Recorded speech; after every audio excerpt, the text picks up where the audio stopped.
It is my general intention tonight to wrap up a whole lot of potpourris.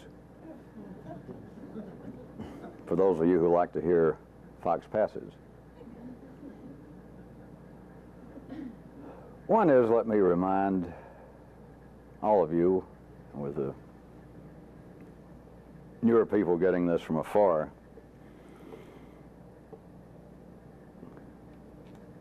that life is speaking through everyone, that life is saying something through each and every person on this planet. And that is not a prelude to singing the praises of the common man, because as I've pointed out to you, there are certain people that you should not, quote, really fool with. Life is struggling in three different directions at the very least. I say the very least on the basis of what can be seen from the human level under the best of circumstances, visually. It is struggling in a way that is not dissimilar from you. And the unexamined, misunderstood idea that if there were a God outside the system, which you may use just in passing, en passant, as my great body of life, the life of life, that this great God would be absolutely certain in everything he did, and everything would move from square one to square two, from position A to position B. But I have told you quite correctly that it is not dissimilar to the position in which man finds himself, that it appears that you cannot go in one straight direction unless you're in the hands of the mortician. Anywhere this side of that unsavory state, the human condition, as it is called, is not that dissimilar from life. Now, then we come to the subject of this sort of thing, and that life speaks in a certain manner. But the one little tidbit I wanted to remind all of you of again is that life seems, under these conditions, it seems to speak in a different way. It would seem to speak in a different way and have a different impact even from a general reading, a general feeling of history, ordinary history, that all of these great Buddhas and Moseses and etc. seem to have had some unusual effect, whereas much of what life says through other people seems to be rather otiose. It comes and it goes. Something is said and is never heard of again, or it pops back up 1,000 years later only to sink again. How far removed that is that from you? That I dreamed I would be a famous cartoonist when I was 15, and I think about it about every 10 years, sometimes up to 30 and 40 seconds at a time. And it's gone again. I always imagined I would be rich, and I keep forgetting to put forth the effort. But I think about it every now and then. But it would appear to be a singular situation of life speaking in the way that it does through this kind of activity. And from there, it is a very short, unanalyzed jump to accepting that whatever life seems to be doing in this realm at any given time, that the purpose would be to turn out a uniform army of followers of some kind. I say unanalyzed because at the time that it apparently historically occurs, there is no sign of it being otherwise, and then after it once falls into the hoary hands of horizontal history,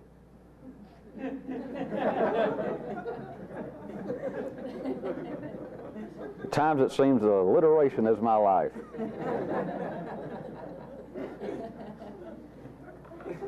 But by then, there seems to be no doubt that, for instance, if someone were attempting to be a Buddhist, and that there was a Pope of the Buddhist Church, that there was a complete hierarchy in the Buddhist Church for one great unit, Christians, Jews, anybody, that the purpose would be that if you could faithfully pursue the teachings of that religion, of that apparently system of some kind, then all of the followers would turn out to be a fairly uniform band.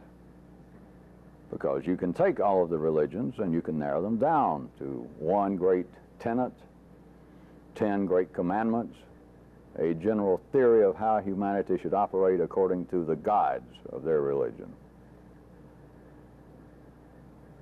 And it is not true. And it's especially not true in this. And I'm getting to another point before I shift gears.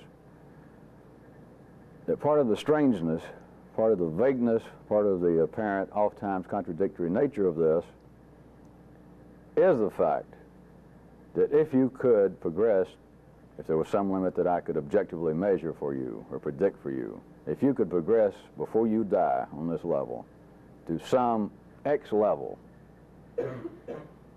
that you could just get as evolved in your own circuitry as was humanly possible for this day and time, I assure you that you would not be me, even if apparently that you were set on the right track and apparently got most of the information from me. You will not turn out to be me in any shape, way, or form. Now, I don't mean just externally trying to look like me, but internally you would not be me. But notice the human organism is wired up in such a way that, again, I point out people do not analyze it. But if they were asked to analyze it, they would assume that they're studying the teachings of Guru so-and-so, or the Christian church, that if I could indeed become as enlightened as my dear Guru, if in fact I become as godlike as the Pope, if I indeed could live by all the rules of the Catholic Church, and it carries over, if you want to see a little bit further, into people's idea of an afterlife, of a paradise or a heaven, that there would be all of us of a like mind, all of us good sea people, all of us good godly people, all of us good Muslims would be there. There'd be no conflict. We would all be of a general like mind. And it's not true. There's enough like minds going on. There already, and there always will be, three great camps. Normally those involved only see them and everybody else, which turns it into two camps. You're back to the binary, ordinary binary sight of this three-dimensional world when it gets internal to man. But none of you are going to be of a like mind. And one other thing on this I wanted to point out to you is there is no way that I can tell you exactly what I know. And yet it comes out in a slightly different fashion. That when life does this at a certain time, there seems to be a kind of, for those that can hear it, unquestioned authority to it. It is not like me talking and pleading. It is not like me trying to rationalize. Part of the fly in this particular bomb is that you have been confronted with the fact that I did not rely on initially, well, hey, the God sent me in some way. And so we're looking back again to the hoary horizontal history. The way it then turns out to all of the cults and apparent religions that had an impact on life, the authority is always attributed to outside the system.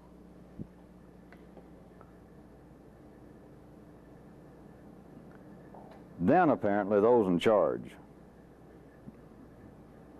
and Abraham or Moses or Buddha, apparently tells everything that the gods told him to tell the people. This is it. They gave it to me. It's not that complicated. Here it is. Don't argue with me. That the authority is, and yet it's not just the alluding to by the would-be prophets to an outside source. I can assure you that at the time it apparently had some authority of those that said it, to those that could hear it. That Muhammad did not have to show up and give an intro as to his qualifications to those that could hear it. He did not have to tell where he had been to school and how big an alcoholic he had been until he saw the light. No one has to give credentials when this thing pops up that can hear it to begin with. But there is a kind of authority to it. And yet what I particularly know and what I see, I cannot tell you exactly. And so any feeling that is still left in you, that in some way this is to bring about a band of like-minded people, I'm trying to show you is spurious indeed, there would be a kind of common understanding amongst those that were involved. Well, it's already happened to many of you. It's not that you feel like you're blood brothers or sisters necessarily. It's not that you, in a sham, superficial way, have to tell each other, feel inclined to tell each other, boy, I love you, you're my best friend. But after a certain point, there's a kind of understanding. If nothing else, let me put it to you, that there's a kind of subliminal or a kind of supernatural shared sense of humor. But it is not that all of you would begin to be wired up the same, that you would be of a like mind, because you'll never be of a like mind. You'll never be exactly like me. You'll never be exactly like anybody else in here. That would be the greatest waste that life could do. That is, to the small group of people that it always has stirred up within its own nervous system, to produce them as a band that were of a like mind. I assure you, life would slap itself on the forehead if it realized it. I went through all this and I wasted it. All I did was turn out several hundred or several thousand people, and they're all the same. I didn't have to do that. Hell, I could have come up with a new damn mixed drink. I could come up with a new drug, come up with some kind of new sexual perversion. Now I got 400 or 500 people that would join right in and dive in the pool and all swim together with a unified breaststroke.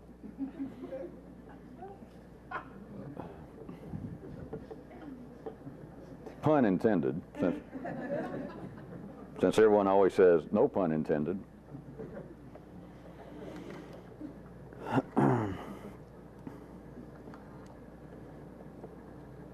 Now to the potpourri, the potpourri, pardon me. One thing I had mixed in, generally in mind to mention tonight, I could ask you beforehand to try and keep this in mind. Maybe I'll go back to it before we're through. That I could offer you another kind of test as to whether you're making progress in your great historic cosmic struggle. The test, one of the tests could be, test your state. I guess it's test your state about number 2.5, if you were paying attention in those 12 days.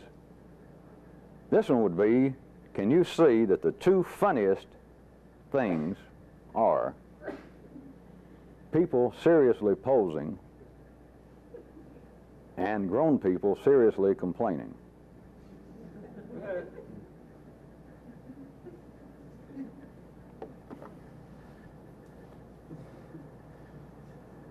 Let's see if I can remember to jump back to that. If I do not, see if you can find where some of my upcoming statements fit into that.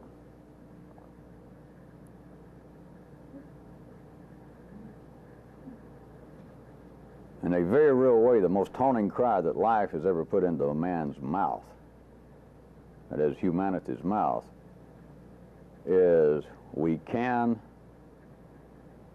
and we must make things right. While simultaneously life's own growth-oriented basis is operating in the most efficient manner possible in a 3D existence.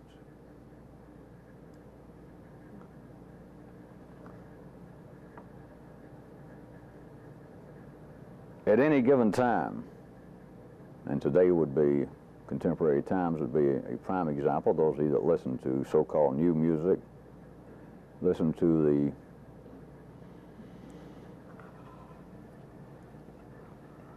teenage bands that get played on the college stations now.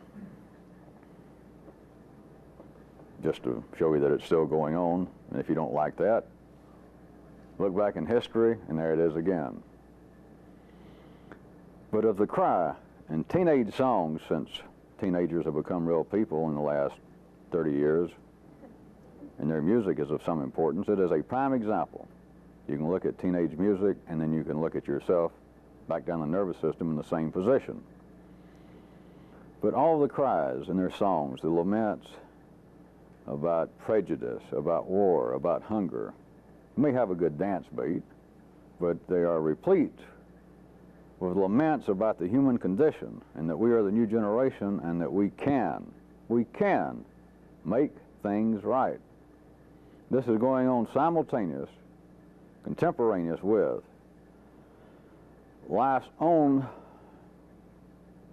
growth-oriented basis in which nothing is not right. But it is a most haunting cry, because if you listen to it, whether it seems to be coming from external sources, and then whether it seems to turn on your own partner to agree with it, it is a most haunting cry that things are not right and we must make them right.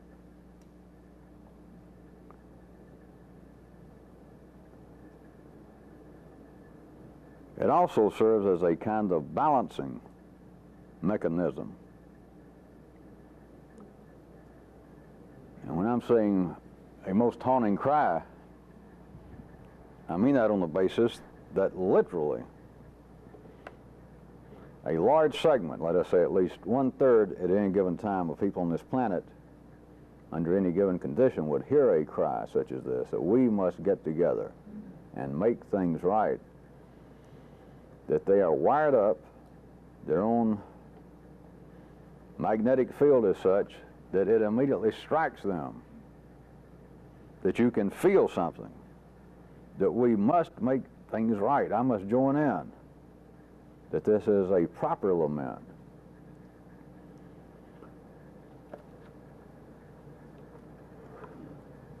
It falls then,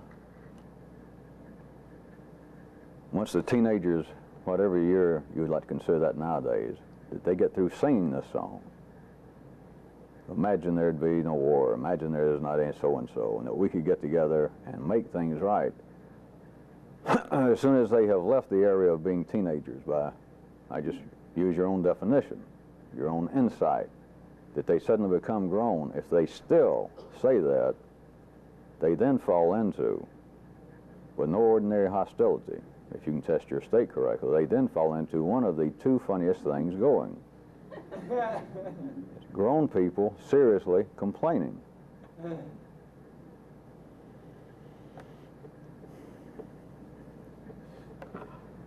They were interviewing a man who identified himself, gave his name, said he lived in this neighborhood, and said he was 69 years old. And the little segment on the news had to do with a growing problem of unrestricted zoning conditions in a major city, whereby it had allowed sex shops, sex shows, sex clubs to open up throughout the city, even in residential neighborhoods, and one of them happened to move next door to this man who was being interviewed. He was literate enough, looked healthy enough. And there was his house, and next door was this big place advertised, live sex show, pornographic books available 24 hours a day. And the comment that I was going to quote for you was, he said, "What kind of sickos need a place like that?" When that man was 16, he would have walked through broken glass to find such a place.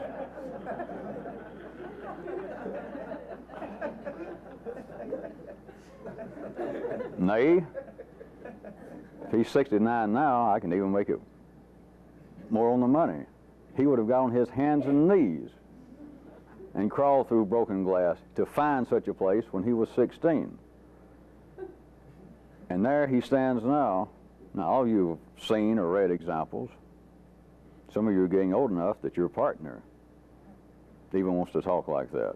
We won't press that.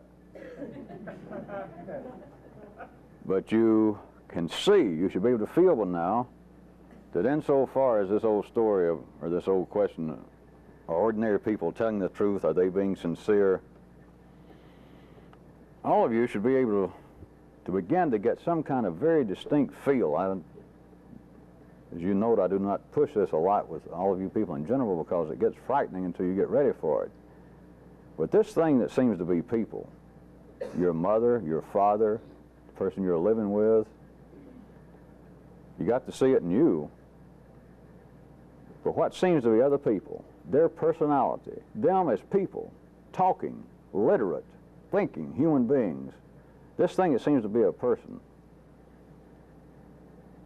veneer is not even, it doesn't come close enough. That's an overstatement. Once you begin to feel it in you, to say that here is a person speaking their mind, but then to be still concerned with that great rhetorical question, are people being sincere with me? What's going on in their subconscious mind? Or what are they holding back? People are not holding back anything. There's so little to people to start with. It's not a problem with people holding back. So what I was getting to is this man, insofar as ordinary people would say, and insofar as you should be able to get some glimpse by now, there is an absolute deep pool of absolute sincerity that he said that only sickos is the only place that would need a place like that. Now you could take that man and torture him, beat him, tickle him to death, and as far as he's concerned, he is telling you the truth. He in fact was still seemed to be sharp enough intellectually that he could have gone into an exposition on it about how pornography leads to other problems, et cetera, et cetera. And it would seem to be there is a great depth of some kind of insight into this. Let's assume especially that you had enough in you that vibrated in agreement to that, yeah, hey, of course you better watch it if you're getting that old.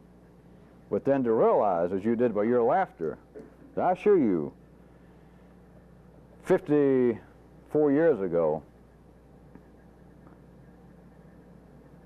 when that man was a teenager, he would have almost walked on a blood relative, knocked him down to find a place like that, and yet here he is, very concerned, disturbed, apparently intelligent, and apparently as sincere as possible, based upon some kind of understanding that something should be done about this. Of course, it's a variation of everything is falling apart.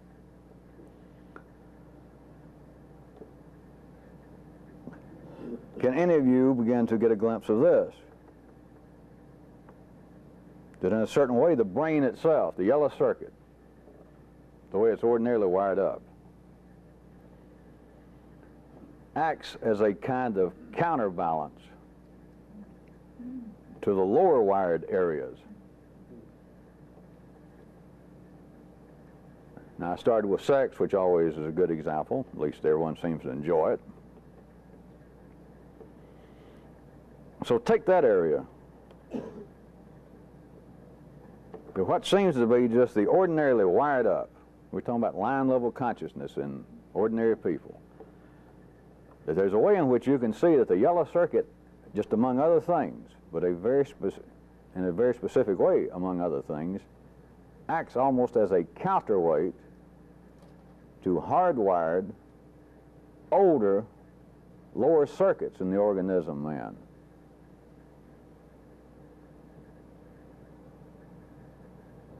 Back to let me ask you this. I know all of you could not give me a truthful yes to this, but you're beginning to suspect it. That in a quite real way, humanity is impossible of doing, quote, an unnatural act. Now, everybody is wired up at line level consciousness to disagree with that. That everybody here, everybody that ever heard that, at line level consciousness would certainly, sincerely, that is, their good old internal partner would disagree. Because everyone on this planet would have something that they'd say, this is an unnatural act, whether it be murder, whether it be going steady with your aunt, sending flowers to a telephone repairman, something would be an unnatural act. Humanity is in some way perverted the natural world. Now, on good days, some of you strongly suspect, and some of you have had real glimpses, that that cannot be true. You cannot call anything that happens in life unnatural. Now, I'm not simply playing with words, because words do begin to break down. Right here is another prime example. it is impossible for humanity to do a, quote, unnatural act.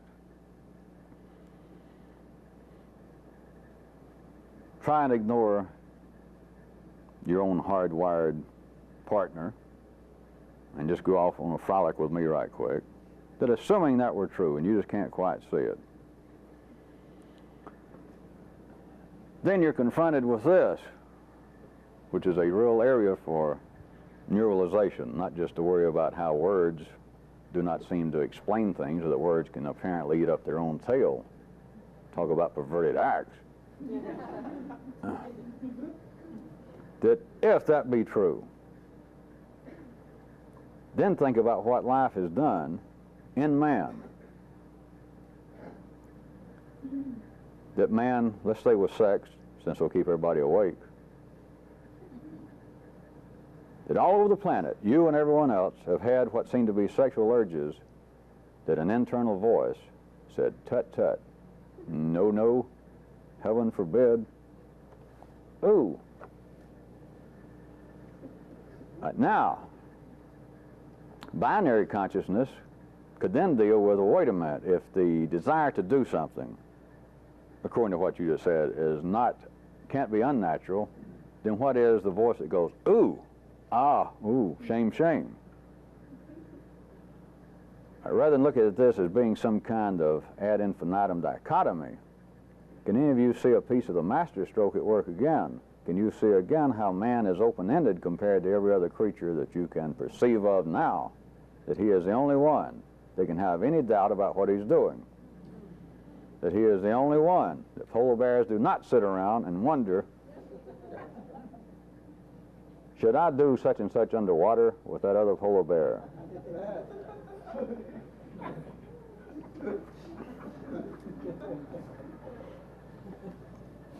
Can any of you see past the point of it being superficially a verbal puzzle or an interesting verbal condition?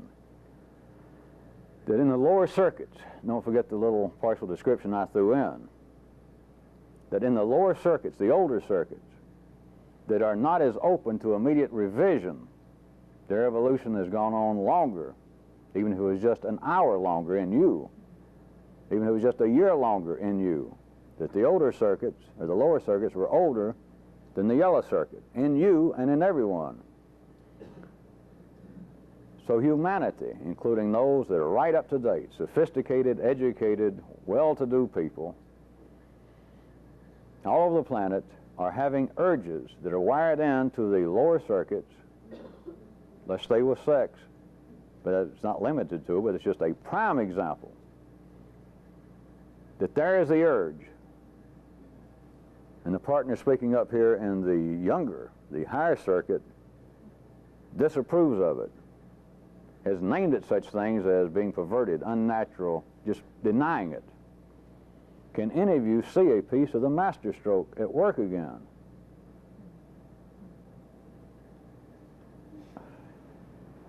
As I said, I am aware that by no means can all of you or many of you go, yes, yes, I see the light. But this is part of what all this mapping is about. It is to the point that verbs, nouns, almost have no meaning, that sentences get to a point that should be a three-piece puzzle. It should be a point of a puzzle where there are three pieces going in, and all you can see is I can sit here and play it back and forth and apparently change the subject, but I can apparently get you, somebody over here one time, then somebody over here. Apparently I can get two of them together, and it'll get to the point of going, ah.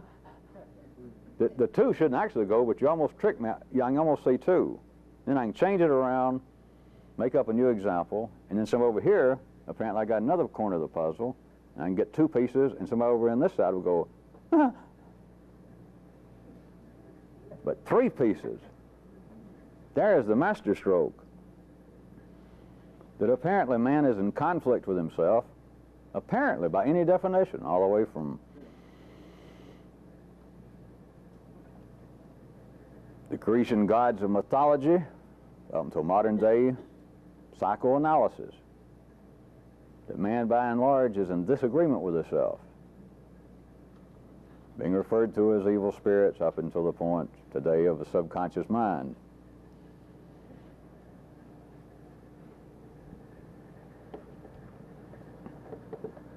I leave you until such time I come back to the subject again, that not playing with words, and as all of you know, I'm not here preaching any sexual life whatsoever, or any other particular kind other than the...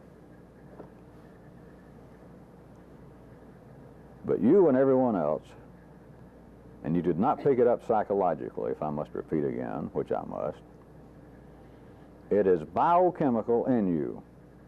And everyone on this planet has had perverted sexual urges, as far as they were concerned, and their whole society.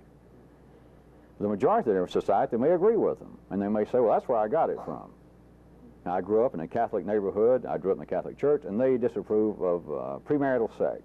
It's just unnatural. You can't do it. It's a deadly sin. That is not the reason. Being a Catholic is a biochemical condition. Having the urge is a biochemical condition. So you have the urge to do something that one part of you says is unnatural. But the part that says it's unnatural is not the part that had the urge. But where humanity has always been riding along an edge, that's part of the master stroke that, in a sense, keeps things fueled. It just changes the names from demons to the subconscious, is that one of these, that is the urge or the self-condemnation, one of these is at fault. One of these is imaginary. One of these is learnt. In fact, in psychiatry, they could say that both of these are learnt. They are acquired. But that something is at fault, that a man should not be having urges to do something and at the same time be engaged in self-condemnation. And I'm here in the guise of this great religion to tell you, piffle, which, as all of you know, is a quite legitimate religious term here, that nothing is wrong. Everybody is subject to that. Nobody can escape it. And it's not that one is acquired and that one is real, or that one is conscious and one is subconscious, or that one is hereditary and one is environmentally caused. Given those binary choices, I tell you, number 112, I believe it is now, that given those two choices, it is literally all biochemical. It is all heredity. But what is overlooked, what cannot be seen with binary consciousness, and what is taken as being a problem, what is taken as being, if not a problem to be dealt with, at least something to be put away in a closet, maybe it will reveal itself, maybe I'll understand it later, is that you have got wired into the older circuits an urge to do something. You did not learn that. You did not have an urge to date a camel because of being frightened by a Tarzan movie when you're in a theater and somebody hollered, "Fire, fire, the Russians are coming," and somebody pulled your knickers down and they spilled a Coke on you and everybody ran over you and you got traumatized. And ever since then, when you see a woman, oftentimes you think about burning deserts and a camel. Even if all the situation I just made up happened, you did not acquire that. It was biochemical. The theater was full of other people, and I could go back and make up their story since I can make up everybody else's. And it didn't happen to them. Some of them may now be trying to court palm trees. Some of them can't remember it happened. How do you explain the fact that this only happened to you? Quite easy. Because it didn't actually happen to you. It's just biochemical, and that life is growing in every possible direction at almost any given time, and everybody's wired up slightly differently. Therefore, no one hears exactly the same thing, no one sees exactly the same thing, and certainly no one is, quote, affected in exactly the same way. But back to what I was asking you to continue to neuralize on your own. The urge, no matter how perverted, and I'm certainly not telling any of you to go out and try to date a camel or any of that. But any urge you had in some way is natural. Whether you should ever do it becomes another matter or not. But it was natural, and it came from lower circuits, speaking of sex.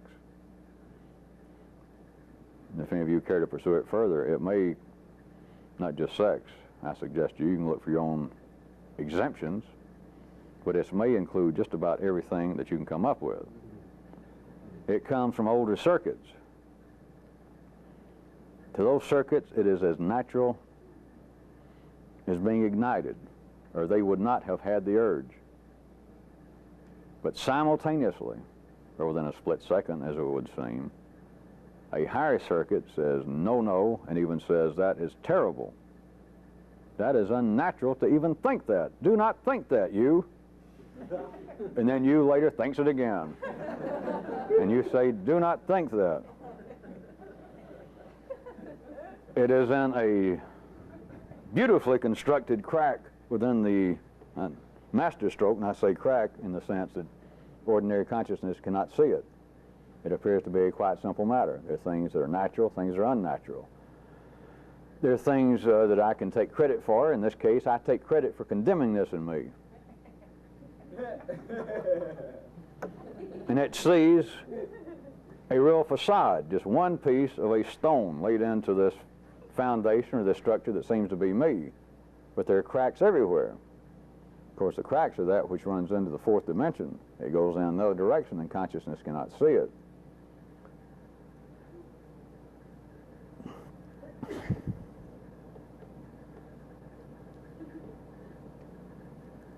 Heard another one. This was on the radio. It was a good fundamentalist preacher. And he was rambling on. He was talking about death and heaven and our loved ones and whether you would meet your family. And he got into something rather obscure, which he admitted, which is what I was getting to. It was something about his daughter died at an early age, and he was, not only did he expect to see her in paradise, in this afterlife, but he said, what I'm hoping is that when I get there, she'll be at the age she was when she was taken from us, and we'll go ahead and grow through her normal years so that I'll have the benefit of being around and seeing her grow up, which I was deprived of. And he said, I don't have any scripture, I don't have any kind of religious basis to tell you people that. It's kind of a notion, it's an idea I had. And he was being serious. He said, in fact, he said, if God hadn't thought about it, I'm going to mention it to him.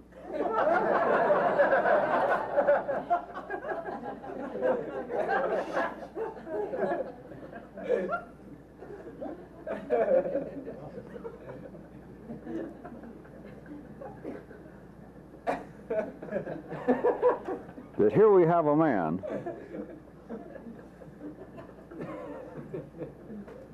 that is perceiving the possibility that he or some other man had a thought that God never had, that I'll mention it to him when I see him. We can go from that into my more apropos description to you. And all of you have been victim of this. You've been victim of this when you think I have thought an unnatural thought. But for a consciousness in a human to believe, which is to say it and vice versa, that it could have a thought, it could have an idea that life never had, that in some way I can have a thought. This is probably a real rotten thought, a dumb thought, or it could be a new thought that life never had. Are you serious?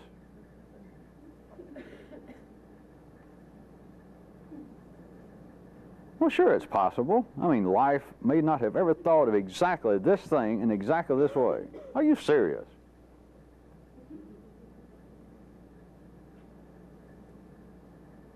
Are we surrounded by terminal D for dumbness, D for denseness, D for dim, directional? Am I surrounded by Philistines?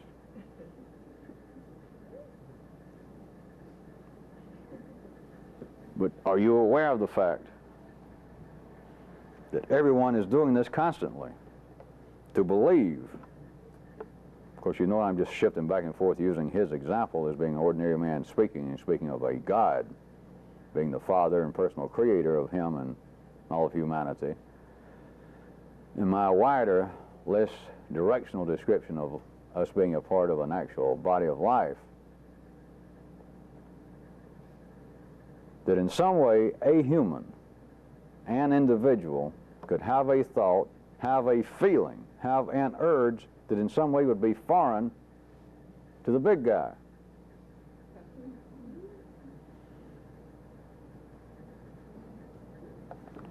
All right, if I have to simplify it, how can man, if he had any insight, such as we're talking about here, believe that it would be possible to in some way sin against the gods?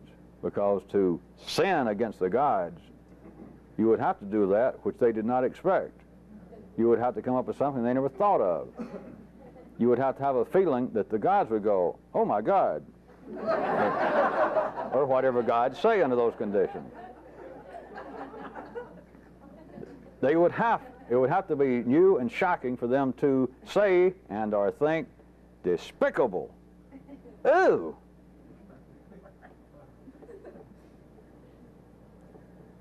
How could you have guilt?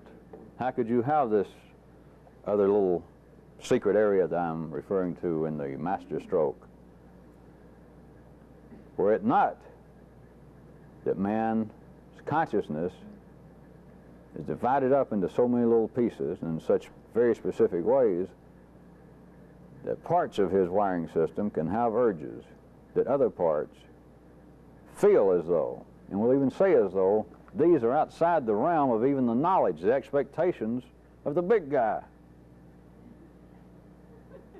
Without that, there would be no guilt. Without that, there'd be no shame. Without that, there would be no big business. There'd be no banking. There'd be no computer industry. There would be no Dayton Tire Company. There'd be no politics.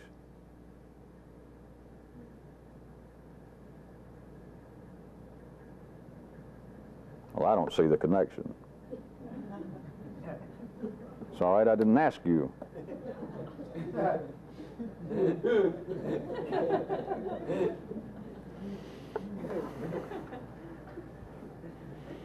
All right, how about this? I'll give you a new rule, or a temporary tattoo would be eschew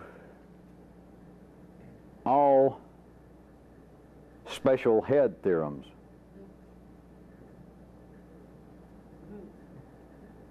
And you're surrounded by them. You're surrounded by them. If you're a Christian, if you're a Jew, if you're a Buddhist, if you're an atheist, if you're a humanitarian, if you don't know what you are,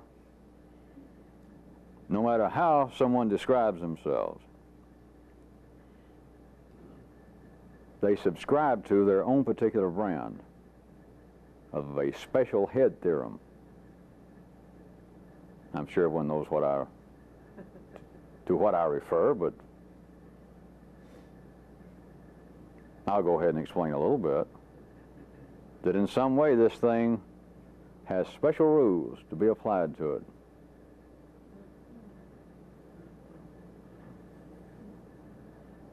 Without a doubt, as long as man has been talking, as long as man has been writing, which is as long as this has had any control. As long as this has been going on, man has been a subscriber. Looked at on the surface, he has been a producer, an author of a non-ending stream of special head theorems. From here down is one thing.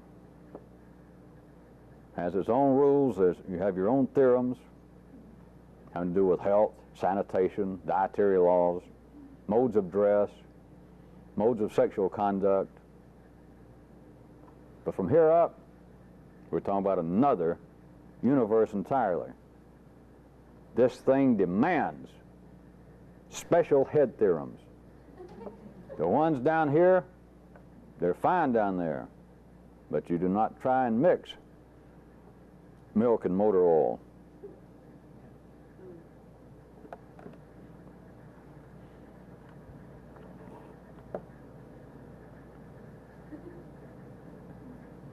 If I in some way found it beneficial and could do so, and I could just simply wipe away everyone's personally held subscribe to unrecognized special head theorems, can any of you perceive what might happen to you, what condition you would be in?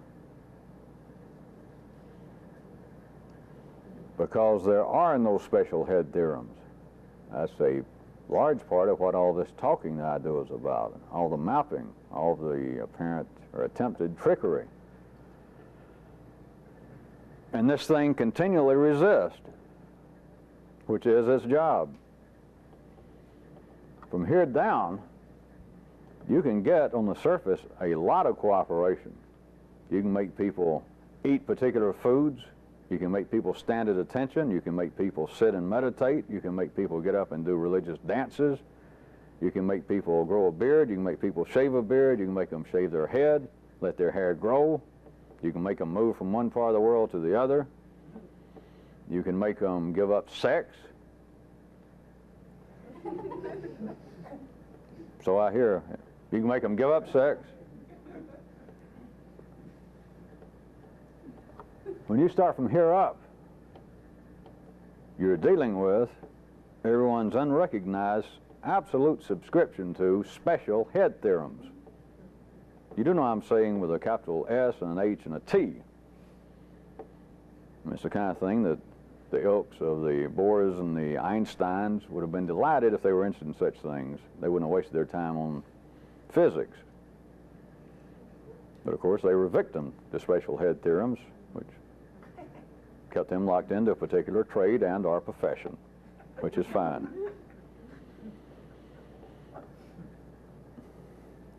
Everything that would seem to be your own understanding would change as drastically as you might assume that I intend by snapping my fingers.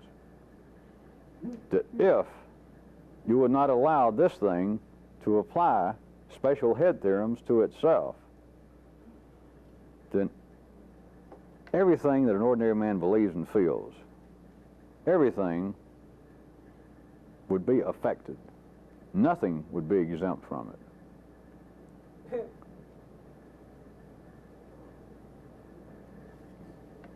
And yet, at least if nothing else, assuming that I'm mentioning something of some importance, what little I've talked about in the last few minutes, if I just left you to your own devices, what in the hell would you make of it? That this thing would think, well, what kind of special head theorems? It sounded sort of lilting when he said it. Special head theorems. Hey, I'll write that down. What the hell does that mean, special head theorem? This thing judges itself. It apparently studies itself. It apparently is involved in some kind of introspection, some kind of reflection upon one's life. But it is all done on the basis that there are special considerations. There are special theorems that apply only to this. Again, it's part of the masterstroke, but it's not true.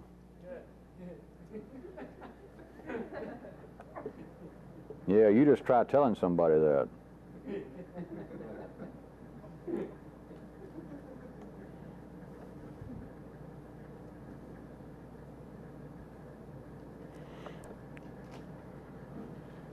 How about a little attention given to what I could and will describe as being a kind of real practice / practical use of the reality of neuralizing in a particular way that I'm about to mention. Thus saying, he did. Would be in knowing something beforehand and not afterwards.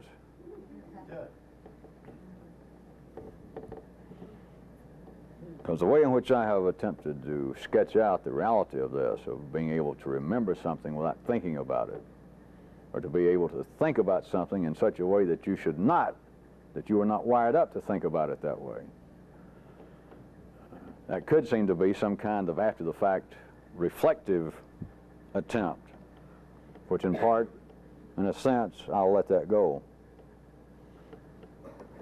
It's incorrect if you had another dimensional insight into what time is. But in a more practical way, the real use of neuralizing is to know beforehand, not afterwards. Neuralizing, in a sense, would be such as an example that you say something to someone that they react to negatively, but just almost immediately, just fast as a whip, knowing that most of you would be fast as a whip, to realize that, oh, they took offense at this. I didn't mean it, but they took offense, and I shouldn't have said that.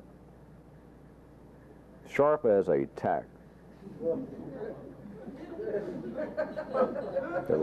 Lots of ordinary people wouldn't even notice this. In times past, I might not, but the words got my mouth, and I saw the person, just almost in a mystical way, I knew, ooh, even though I didn't intend it, I didn't even think about the possibility that anybody could take offense at this, but as soon as it went off my tongue, I realized it. Neuralizing, in a practical sense, would be to know beforehand the systems for you to even be able to understand this, for me to be able to describe it at all in words. This has to be possible. The systems in you are already wired up and ready to fire in such a way that you know what you or your partner is about to say, and in ways that defy me talking about seconds and moments. It's wired up in you. It's just a fairly mechanical conversation going on, let us say, that apparently has no lasting significance to you in particular. It's just banter going on. And you turn and you are wired, you are primed up to say da-da-da-da-da to that person. And you know beforehand that person would take offense. They would react in a negative manner to what I was about to say. That is one quite real description of a practical use or practical aspect of the reality behind my word neuralizing. To be able to apparently in some way learn from one's mistakes, or to be able to, after the fact, realize my error. Surely, some of you do suspect, is meaningless. Or to believe that I'm becoming more astute at reading my fellow man. That this has been good being involved with this in a psychological way, because I can pick up little things about people, the way they move, and the look on their face. Sometimes I can feel vibrations that, ooh, they misinterpreted what I just said. I should, hey, live and learn. If you say something and someone, forget who and forget the circumstance, and forget any attempted description your partner has that, hey, that person is irrational. That person misunderstood me because I meant them no offense. Good grief. How could they be offended? There is no excusing it. You're just back at line level consciousness. You're playing out a quite necessary role. Energy is getting transferred. But you are not growing. You are not saving any energy. You do not have any energy to ignite any other areas of your own system. You're bleeding to death at a time. You're ordinary.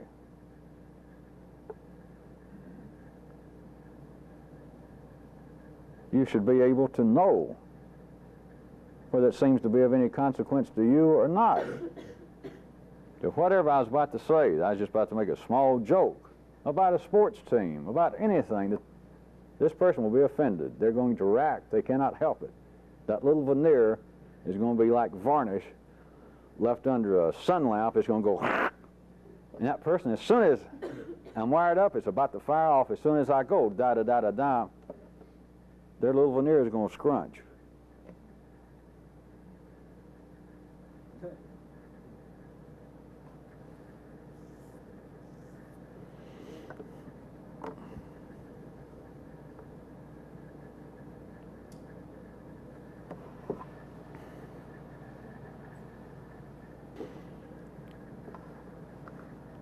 Refresh your memory about something else.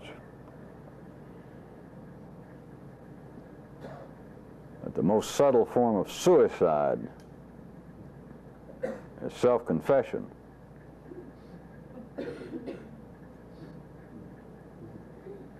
Many of you now feel this at times, but almost all of you feel it after the fact.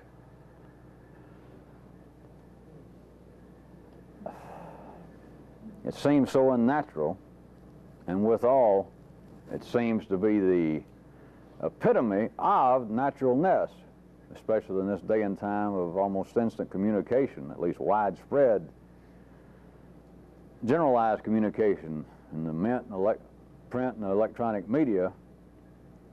They pick up magazines, books, whether they be novels or apparently nonfiction. It's not an ill inflicting humanity. Things are not going downhill for those of you who are hoping for the worst. It's nothing new. But I haven't reminded you lately, and I know that very few of you have a continuing awareness of this, that it is just almost like background noise. It is like the air conditioner running behind us right now. But that everybody from the president to ministers to popes, cultural heroes, what is going on continually on a level that seems to be above your personal community level. But among people, it's the same thing. I'm saying on levels that apparently people are on a stage, that there's apparently a performer and an audience situation. And what is it you're listening to? You're listening to the most subtle form of suicide. And when you respond to it, overtly or otherwise, you are contributing to a suicidal condition. Of course, the suicidal condition does not affect ordinary people. I'm talking about the few involved with this. But every time you engage in self-confession, which of course includes self-description of, hey, I'll tell you the kind of guy I am, it is the most subtle form, but real for the few, but the most subtle form of suicide. Yeah, I was late. Geez, I had 2 car wrecks today. I hadn't been feeling good. You don't know the troubles I've seen. Me and the Gershwin brothers.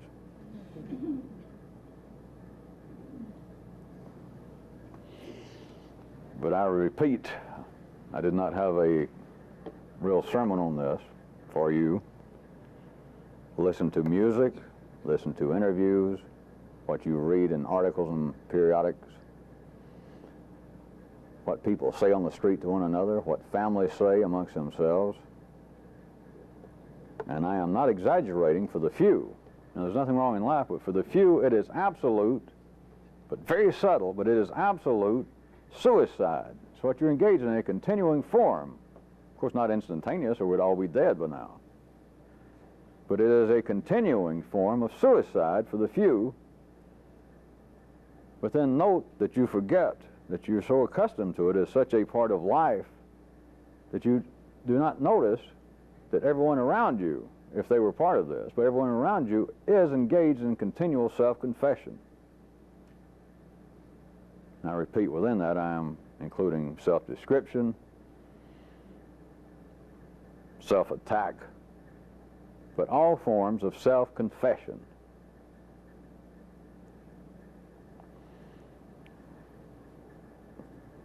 What is going on? People are not crazy. The world is not sick. Things are not falling apart. How is it, in what way is life using that a large number of people, and those in the public area, that's what I was trying to point out to you, if I say that all of humanity at any given time, at least a third of the people at any given time are involved in self-confession. And at least another third have to be listening to the first third. But just to give you rough figures as always, at least a third is engaged in self-confession right now, right this second, and another third is listening to it. May only be for a few seconds, a few moments. But over a long range, since this has always been going on, you can look it up. If your case is single, or you can look it down if you know where history actually lies. That humanity, especially those in the public arena, writers, musicians, historians, are constantly involved in self-confession when they're apparently going to speak on something else. I'm here to talk to you people tonight on a very important subject I think some of you will find interesting. The historical base for the fall for the last days of the Roman Empire and the beginnings of the so-called Dark Ages. Now, some of you may not find this of any particular interest. I saw that the ad that was put in the school paper announcing this, they didn't get it exactly right. I sent down, well, I didn't send down, my secretary. We don't actually keep ads, but at any rate, I have a general prepared speech for classes or for student unions like this that are interested in this area. Now, I did not start out actually as a historian. I also have a degree in anthropology. But we have this, it's a general, when I said the theme, the reason I hesitated, sometimes I speak absolutely, I wrap it up into the fall of the Roman Empire, but other times I personally have always been interested in the Dark Ages. And so sometimes I try to overlap anyway, that's why I mention it that way. And so my secretary, I don't know which one I told her to send out, but at any rate, when I saw the ad myself, I just got in this afternoon. And so, I didn't have time to meet with Dean so-and-so in charge of the history department to tell him any different. I mean, it's all right. I mean, now that you're here, I'm sure that most of you, hopefully you'll find what I have to say interesting. So at the title, well, what they said was the title of my speech, is not going to interfere with what I hope will be an entertaining and perhaps informative evening that we'll share here together. But anyway, my secretary, I'm not sure, and there it goes. And you don't notice, that is a foreign, the man's not talking about history. He's not an idiot, he's not deformed, he's not perverted, he's not nuts. But you do hear, I assumed, I went through all that. The man is not talking about the Holy Roman Empire, he's not talking about history, he's not talking about his secretary, he's talking about himself. It is a form of self-confession that, hey, let me tell you what kind of guy I am. You are wired, no matter if you seem to be the strong, silent type, no matter if you apparently are so shy that you will not speak up in front of a crowd unless you've known everyone there for 17 years. He's talking about his secretary, he's talking about himself. It is a form of self-confession that, hey, let me tell you what kind of guy I am. You are wired, no matter if you seem to be the strong, silent type, no matter if you apparently are so shy that you will not speak up in front of a crowd unless you've known everyone there for 17 years. Everyone is still wired up that when you do talk, overtly and inside, just listen. Even if you do go weeks and never say a word, here is listen inside and what's going on. At the ordinary level, it is a continuing suicidal mission of self-confession. But everything in you from top to bottom, from line-level consciousness on down and vice versa, is wired up for man to want to engage in self-confession. As I said, I'm aware of the fact that many of you have had taste, very good taste. It was not some accident. Many of you are just absolutely convinced of the validity, for the need to stop such, you might in the past have called it just mechanical talk, but it is worse than just mechanical talk. It is a part of life's masterstroke again. But you should be aware that you are wired from the bottom up to line level consciousness to continually be engaged in self-confession. It seems so human once you think about it. Other people don't even think about it. They're not supposed to analyze it, it's just part of life. But once you begin even a cursory analyzation of it, it seems so human. Or you find yourself doing it, and then after the fact, that is in the midst perhaps of a sentence, oh, I'm doing it and I'll stop. You know, boy, I know how to neuralize, I'm getting good. But it feels, at one level, that this is so natural. It feels as though it's almost a, to say the least, a unique bond between humans, that we can share some space. We can share our feelings, our hardships, our tender moments. And you could share that. This is, don't just laugh. But at the ordinary level, all of that you could share in a thimble. You can share in 30 seconds. Of course, once you begin to see it, other people don't have to share. They can save themselves the trouble. You can just look at them and you know what their story is. But everything is wired up. It feels very natural. At that level, it does not feel as though you're engaged in any detrimental act. It seems so good. But to try and bring to bear any triaxial observation of it, any scrutiny of it, what is going on? You've got no new experience. You've got no new feeling to confess. You're confessing what you confessed by the time you got to be a grown person and began to complain seriously. Teenage complaints are something else.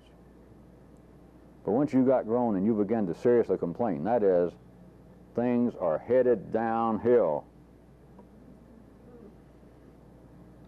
As soon as that began, that is the end of your experience. Whatever you confessed by then, all you got to do is be able to look back down your own nervous system the right way. You do not have a pool of unlimited experiences. I don't care whether you've been to 2 states, Alabama and Tennessee, or whether you have been to 50 different countries. All of you by now should know that it is not simply the experience. It is not the environment. You do not have any new confession to make. The best you could do is say, hey, when I was 20, I did this perverted act. And then one time I went to Thailand 10 years later, and I did it again. That's not a new confession.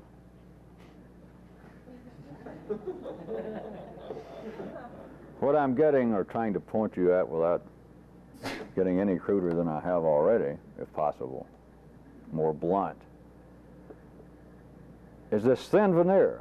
This thing that seems to be oneself is not an unlimited pool of experience, an unlimited resource of feeling, an infinite storehouse of thought. At the ordinary level, all of that was wrapped up by the time you became grown. The self-confession has been the same old record played over and over, you and everyone else. You can see it in everybody else. Look at your mother. When you go home, it's the same confession over and over, the same complaints. When you go see your estranged sister that you see once every 5 years, it's the same story over and over.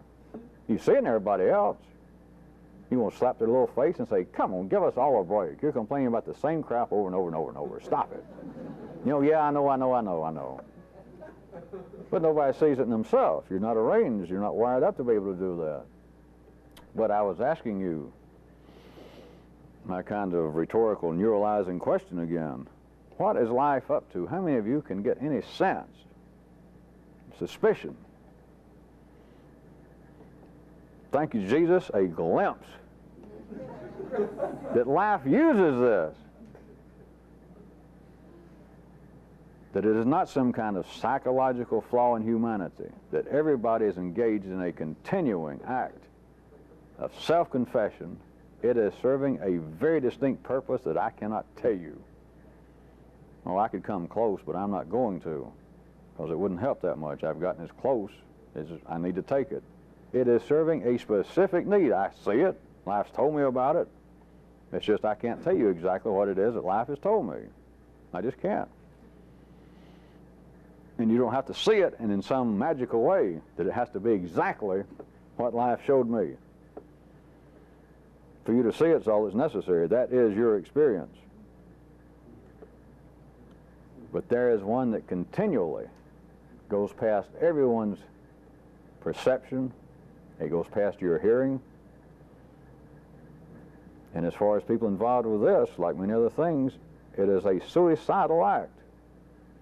That insofar as you're doing it, you're not pursuing this. Insofar as you're engaged in any form of self-description, self-confession, self-exemption, then you're just as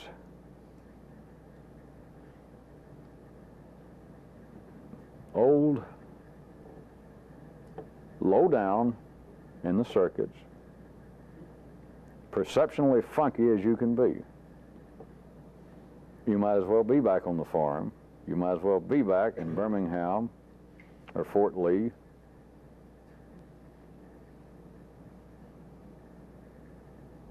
Because you're engaged in a continuing suicidal act. and it feels just right. What in the world is going on?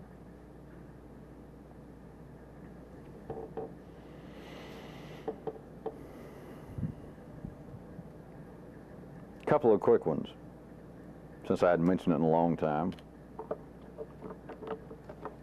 Since I got off on sex tonight, as an example. I didn't get off on sex.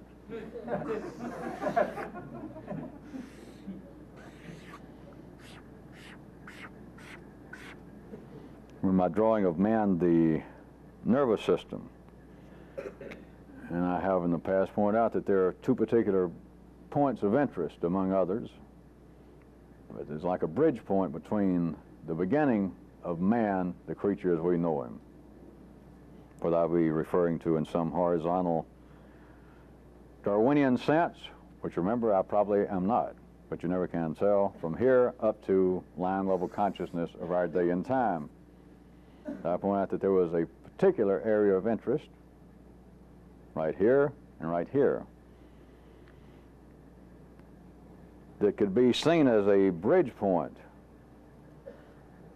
a place that in a sense had to be a gap that had to be transversed. And I pointed out, and it's not just historical, it's not just something that happened to your forefathers. It happens to humanity individually. And that two areas that seem to be of interest to humanity, one's of interest to everybody, but any right-thinking person is interested in both of them. Could be seen as a way in which to temporarily bridge, or to transverse these two bridge points, and that those two subjects are sex and laughter.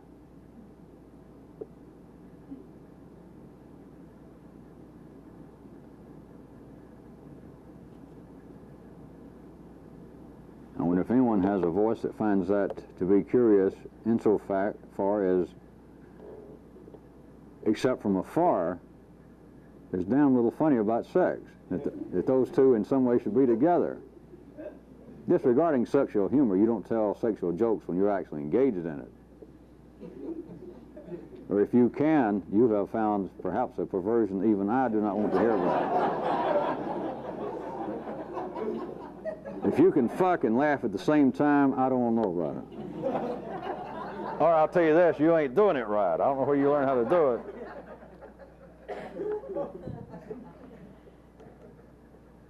But those are two areas that I could give it as a kind of passing task if any of you could find anything in common.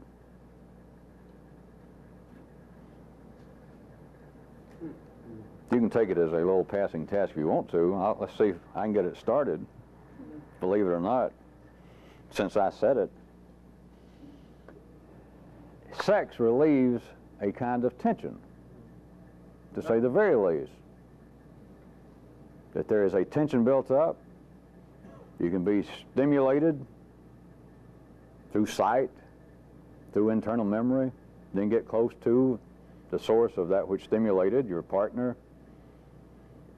Then the tension, of course, builds during the sex act. And the climax is an absolute when you do it right. Just an astoundingly pleasant release.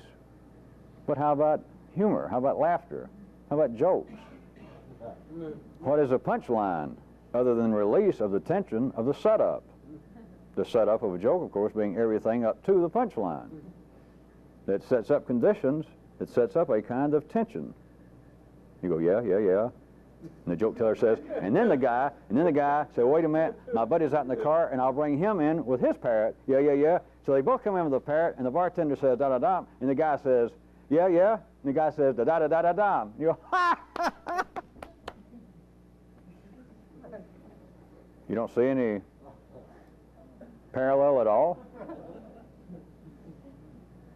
I am not, of course, trying to compare the two in a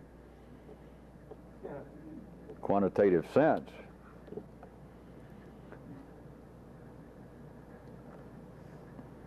I just thought I'd mention it again. Periodically somebody asks me about it or writes me a note and say, would I say more about it? So I did. Yeah.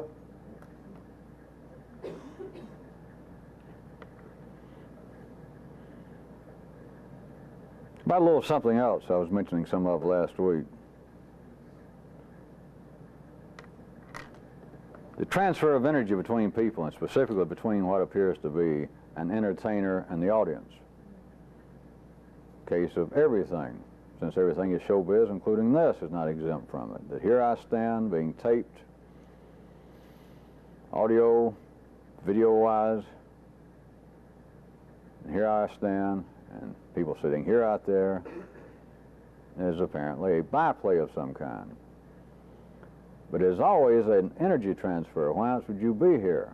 You can call it anything you want, picking up new information, picking up some kind of feelings that I seem to be able to produce, some kind of authority with which I seem to speak that is not merely the words. So it is, I'm expecting something. You come and you sit, you come and you listen to these tapes, or I show up somewhere and people drive and fly to see me. You know, there cannot be a completely one-way flow of energy. Duran, Sinatra, Horowitz would not show up and play if they've once discovered that no matter what I do, people just sit there. Now, by just sit there, I'm giving you a physically visual picturization of something else I infer, that is, the audience does not react.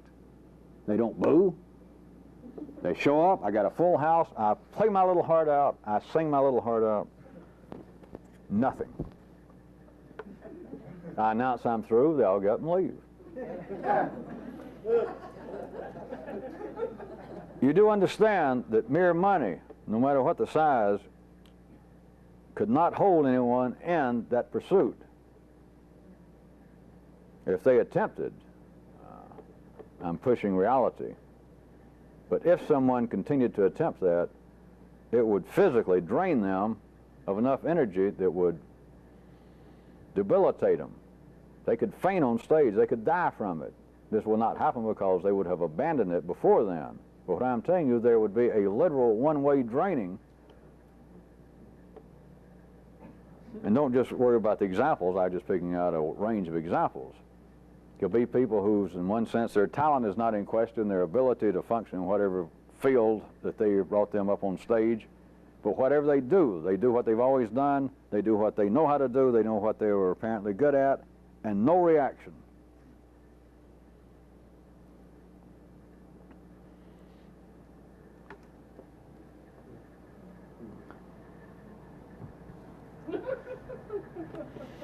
Have you ever thought, of course I can use me as being an example of this thing, but I am not this thing, I'm just me. But how is it that you furnish energy back to this? You show up, everybody helps pay the expenses. If I said, all right, everybody, we're going to start meeting twice a week, I'll assume that all of you would try to be here. But how is it that you can put energy back to this? Because it must be put back or it will die. And it's not simply some holy, religious, pseudo-religious situation I'm describing. Because we're not talking about gods. But energy cannot be a one-way flow. Now, I touched on some of this once or twice before, but I was going to point out another little aspect of this. The way it normally works is like this. We're talking about a religion. We're talking about some would-be mystical group. Some aspect of life attempting this in some area less active. The leader always has the people, whether it be called God, Jehovah, whatever. The apparent leader of the activity always has people worshiping a deity of some kind. It can be, of course, a dead founder of the religion rather than just a specific guide, but always somebody that cannot be reached, a third unavailable party. But to show you again how life is usually the notion of a God, an unavailable, an unassailable, an unreachable third party, being God or a dead guru. But the living presence, the living teacher, guru, always has the followers praising somebody. But what is not recognized is then the guru collects the energy for God. Oh.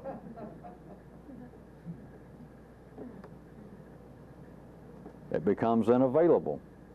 I, says the guru, says the minister, I am merely a humble, even an humble servant of greater forces, and we're here, I am nothing, my children, I am nothing. We're here to praise the supreme powers that be, good old God Larry or somebody. And so everybody praises through whatever means. You know, they shout, they applaud, they throw kisses, they give money. But an energy flows, but what keeps the thing stable, what keeps the minister, the entertainer, the guru, from absolutely being drained to the point that it dies within several weeks, several months, is then he collects the energy for God. I mean, he doesn't say it, but there the energy is, and he takes it for God, since God ain't there.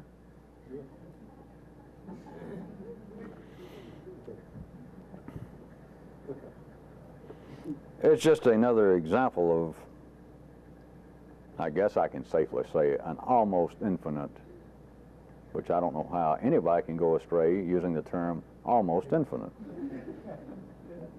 That's what's known in mystical services as covering your own beautiful buttocks.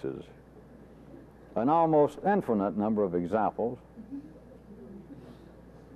of things that people take. People are wired up in such a way that through feeling, through thought, is to take, like the notion of God, to make the idea that we should be praising something, is almost being beyond any ability or any need to look at it, to analyze it, because the need is there. It's not an illusion, it's not a psychological flaw, it's not stupidity. There is the need, if I put it in these terms, to worship. It's in everybody. But then what if I change the description? I'm not changing the need, I'm not changing the reality of it, to turn your attention somewhere else that never gets turned there, which is getting close to real intelligence, spelled with an N. Not that ordinary I-N-T, my intelligence. That here is a way in which life uses, in a misdirectional manner, that an entertainer is on the stage, in the pulpit, sitting on a throne, leading some group in activities that are pushing life's evolution, perhaps in a very minuscule way, perhaps almost in a impertinent, long-range manner. But then to keep the energy flowing, to keep it from being a one-way street, which it would be. And the man says, the woman says, listen, I am simply here as a messenger of the gods. So don't worry about me, I'm just as unworthy as you are. We're here to praise and to glorify the gods. What they're talking about, all right, I am telling you what life has wired me up to tell you. And then to return the energy so it is not a complete one-way street is let's all, including me, will all give praises to the higher forces, the higher gods. And no one notices. It's just one description is a quite valid, it is a scientific reality. Is the applause going to the gods the guru collects for God, since God is not there. Thus you have an acceptable, if it continues, you have an acceptable equilibrium. Well, you have an acceptable energy transfer. It does not have to, of course, be equalized, but you have an agreeable one, enough that the apparent profit of the gods is getting back enough energy, and things not wired up, of course, to be, not unless we're talking about almost political, tyrannical situations. But in under the guise of religious or spiritual activities, The norm, of course, is that the prophet, the spokesman, the guru, says, look, you know, I'm just here. I'm just a spokesman for the gods. So don't worship me. I'm here with you. I'm worshiping. I'm giving praises to whoever it was that wired me up to do this. These voices that talk to me, which heretofore people's always, you know, called it God and Larry and everybody else. But the energy must get returned, not to me, my friends, to the big guy. And so the energy is attempted to be flowed back in another direction. And since Larry is not there, Larry has not called in the energy, Larry has not come to the prophet or the guru and said, look, you know, you've been collecting all the energy I wanted. It does not happen. There it is. Somebody's going to get it.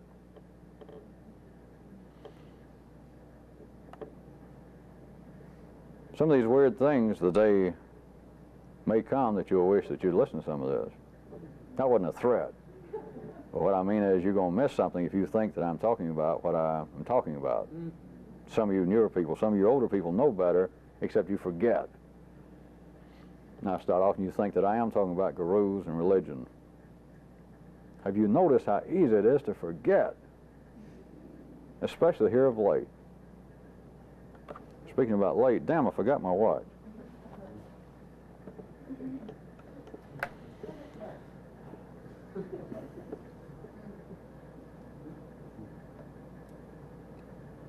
I'd like to conclude at that place at which I commenced. The two funniest things is to see people seriously posing.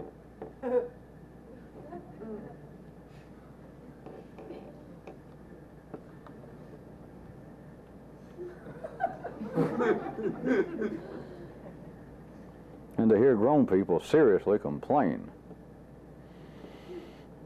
That is a valid test. And you'll have to know it when it begins to happen spontaneously to you, because there's no hostility, none. It is laughter that's better than good champagne. It cleans the palate. It is a kind of laughter that I hesitate to really describe, because it's not a laughter at the expense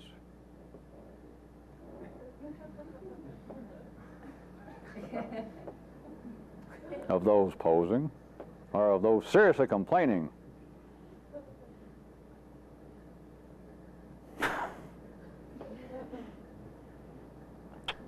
It's to see how slow things move. To know in a way that will have no cataclysmic ramifications, that in your one little area, in a sense, you understand more than life does. That's not true, of course. But the rate at which it moves on one level, all of this, you already know better. And in a sense, you'd think, well, life does, because people have been posing now that I know of for what? 4,800 years, and they've been complaining for that length of time. And they're doing the same thing now, except now you get color photographs of people. And now you have people that make records that can get on national electronic media and complain in ways that if you don't watch it will get you involved too, scare the hell out of you, get you upset. But to know better and to suddenly pick up a magazine, a newspaper, or in the street and to see somebody seriously posing, or to hear someone seriously complain. The little test I was telling you, when you begin to discover a kind of laughter that you don't have to ask, it is sans any tension, any hostility. It's a good laugh.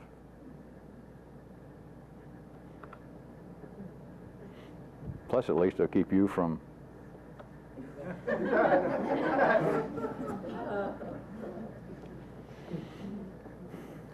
posing or seriously complaining.